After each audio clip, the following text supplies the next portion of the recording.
ایک فارسی حکایت۔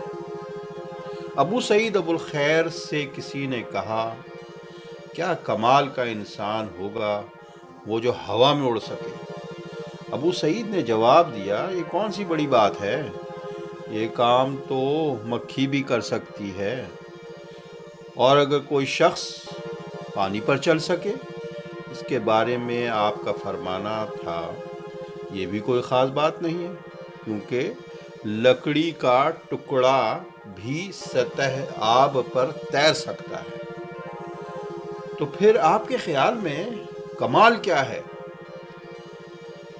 میری نظر میں کمال یہ ہے کہ لوگوں کے درمیان رہو اور کسی کو تمہاری زبان سے تکلیف نہ پہنچے، جھوٹ کبھی نہ کہو، کسی کا تمسخر مت اڑاؤ، کسی کی ذات سے کوئی ناجائز فائدہ مت اٹھاؤ، یہ کمال کی بات ہے۔